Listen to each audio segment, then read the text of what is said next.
Welcome in, ladies and gentlemen, to another production of the Cross Platform Baseball League. My name is Weaver Forprez, and as always, I am joined by one of the co commissioners of this league, Dwayne. What's up, Dwayne? Can you believe it? We're already 2 weeks into these exciting playoffs.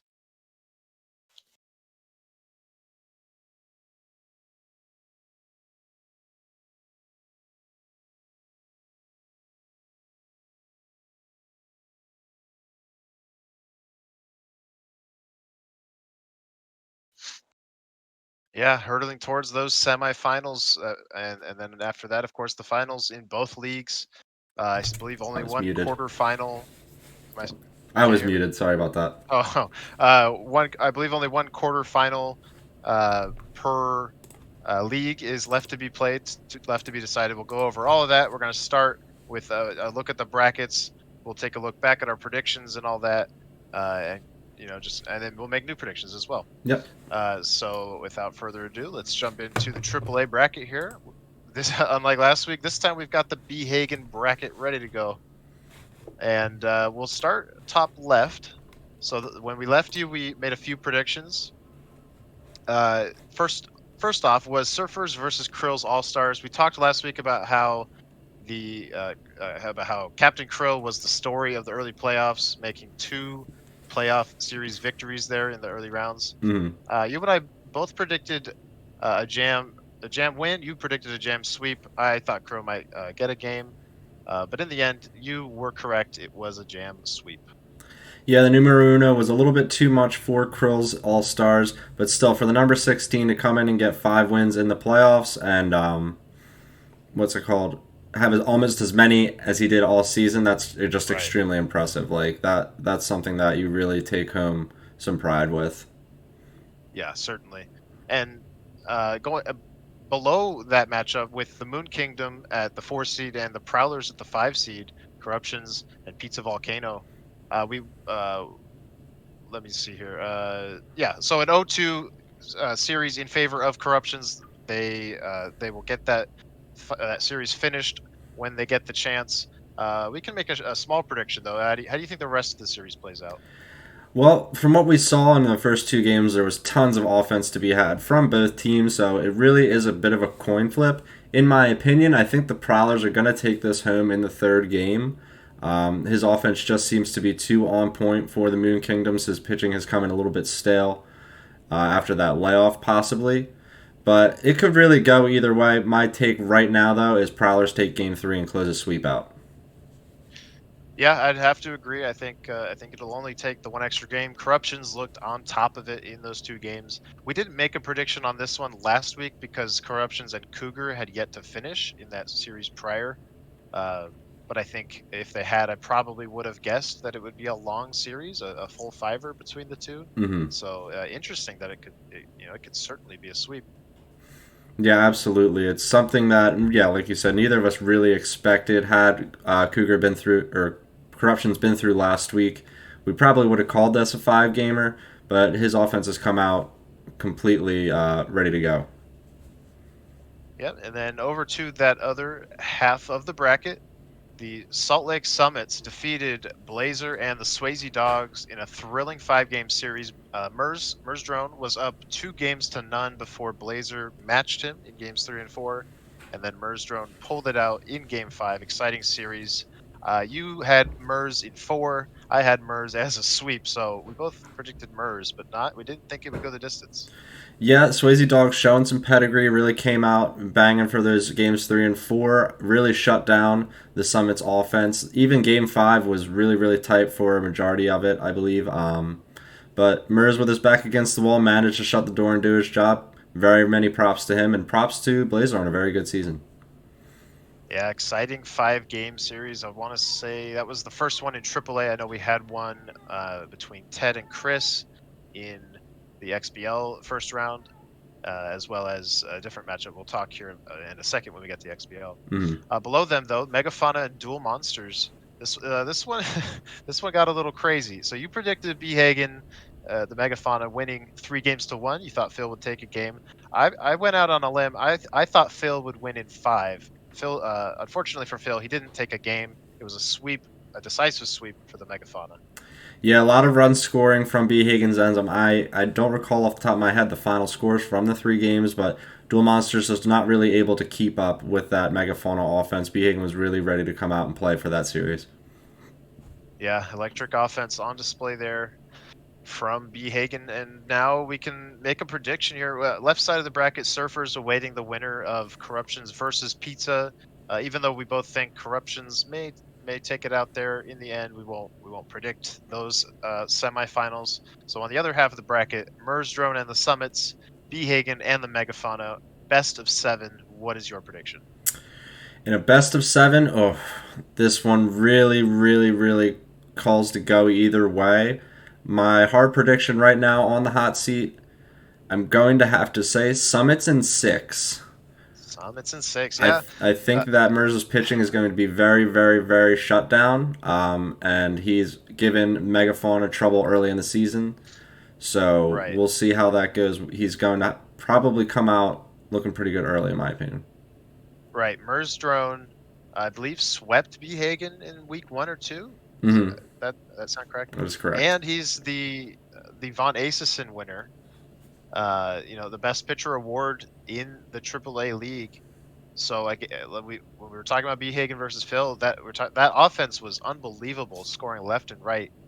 Um, but against a test like MERS, it could, prove tough. I think I'm going to go with MERS as well. I think it goes all 7. I think this is going to be a series for the ages, 7-gamer in MERS's favor.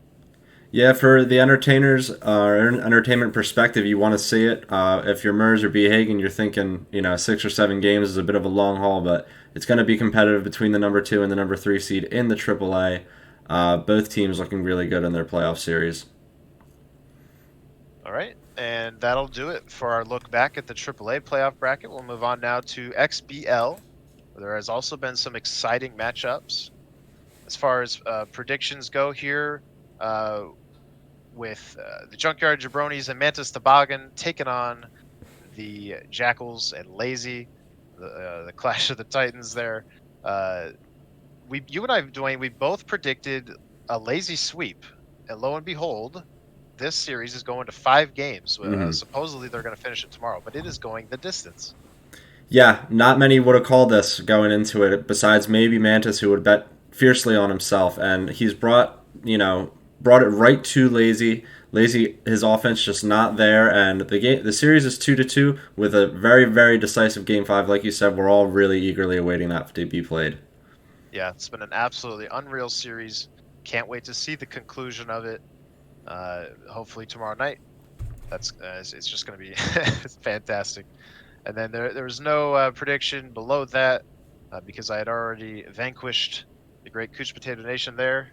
So we'll go on to the second slide here, where we've got the next one. The Birdies played their quarterfinals versus the Zimbabwe Republic, or the Bice Republic. Dwayne, you predicted a sweep for the Birdies. I thought Government would take a game, so 3-1 Birdies. But this one goes to you, Dwayne. It was a sweep for the Birdies, decisively. Yeah, I figured Light Snack would just be ready. He was just training away while he had a bit of a layoff, waiting for Gov to finish up that series with me. He came out looking pretty good on offense. I think the middle game of the series was a little bit close to 2-run ball game, but his offense too much for Gov, especially in game 3 where he put a mercy on him. Yeah, just a brutal display at the plate from Light Snack, just smacking the ball around. Yeah, like you said, finishing the 3rd game in a mercy. I believe one of the other games may have been a mercy as well. I'm not certain. But now we can make new predictions. So let's rewind up the sheet here. Hiya. Yeah, and we can't make a prediction yet on the semis because I don't know who I am playing, who the Beavers are playing. But we can predict Game 5, like we said, hopefully tomorrow night between the Jackals and the Jabronis. Honestly, I don't know. It feels like a coin flip. I'll say Mantis. You'll say Mantis. Do you have a score line? Yeah. It's in Sakura. I think Lazy's only hit 2 home runs the whole series. I'm gonna say Mantis takes it 3-2.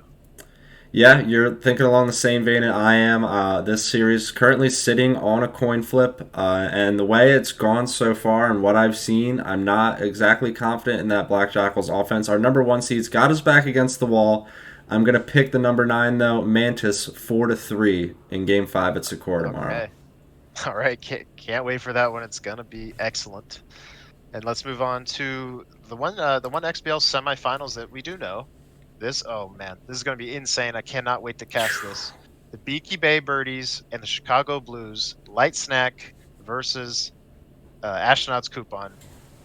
You start on this one. Oh man, where can we start? This is going to be an absolutely high-powered matchup between our number 2 and the number 3 in the XBL. There should be dingers galore. Both these guys are going to be looking to shut the other down with those high-powered pitching staffs that they have, but either offense is extremely capable, and if you have to ask me right now on the hot seat, I think it's the Birdies, possibly in, I want to say, 4 games. A sweep? A sweep. I think it can happen. Dwayne predicting the sweep from the Birdies against. See, I had the complete opposite mindset. I think it's almost guaranteed to go 6 or 7. So I'm gonna lock in 7 games. They're so close to me. I think the better pitching from the Birdies will give them the edge in 7. It's been a narrative that we've talked about. The Blues batting average against was 2nd worst in the entire league. It didn't. It obviously didn't matter a whole lot. He got the second seed. Hmm. He's got a chance to play in a World Series. But I think against an elite hitter like Light Snack, I think I'm gonna say Light Snack in 7. In 7.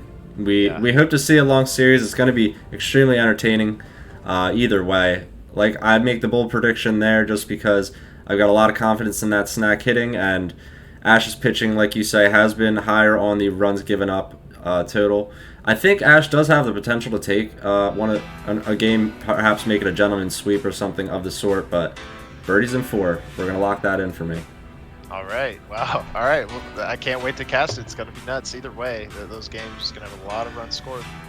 All right. Those are our predictions. Those are the little hindsight descriptions there. So now we're gonna move on to, as always, we do a final segment. We do the highlights from the last week, and I think this is a pretty good list this week. We've got 5 plays for you, and coming in at number 5.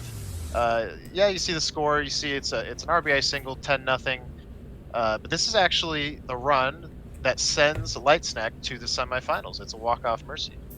Yeah, it's a little bit, stylistic. Gets that nice little single, high pitch too. Tough one to get around on. Sends a runner around third. It could have been a play at the plate. It is close enough for sure. And Yeah, yeah, like you said, sends Light Snack to the semifinals. A player that not many picked to be in that top 4 going into the season, and he punches his ticket right here in an emphatic fashion. That's our number 5 play of the week for sure. yeah, pretty risky send there. Actually, now that I see it on replay, gutsy send to pull out the mercy, send the birdies to the semis, and a chance with Ashon, like we were saying. But now at number 4, we've got a play here from Mersdrone. This is also a series clincher that sends a team to the semis. Back-to-back plays of that variety. Final play of the game in the 5-game set, Mers versus Blazer. Mers' shortstop leaps, makes the double play on the liner. Yeah, great play by John Stinger, and Blazer just caught hanging out between the bases. Perhaps, trying to get around. It's a 3-run ball game, so every run's going to count. Just a little bit risky there. Doesn't bring him back in time, and he's got Mers plenty of time to make that play and sends himself to the semis. Many congratulations to the XBL vet. Yeah, big play there from Stinger to Burnswell to knock out Blazer. And now at the number 3 play of the week, this playoff edition of Weekly Roundup. This is a play from that barn burner of a series that is still ongoing between Mantis Toboggan and Lazy.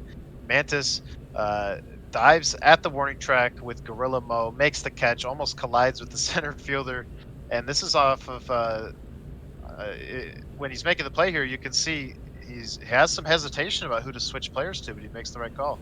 Yeah, I didn't notice that the first go around when I saw the clip, but yeah, he switches to that center fielder mid-run and then chooses to go back to Mo, the left fielder coming in, has to change a little bit of direction, still gets to this ball, slides against the wall a little bit too. Mo putting his body on the line and make the play. That's really, really impressive for Mantis.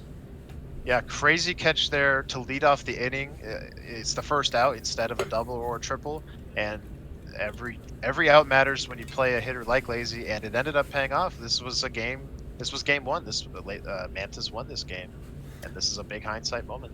For sure. All right, now, yeah, moving on to number 2, though. Same series, same stadium, different game. This is game 3, a game that Lazy would go on to win, partially in thanks to this play and an excellent diving play in the hole by the second baseman.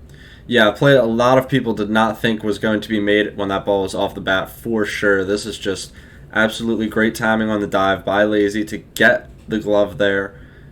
I wouldn't have called that, like I just said. It's just extremely, extremely athletic from a second baseman. Yeah, I was watching it live off the bat. I thought, no, 100% that was going to be an RBI single.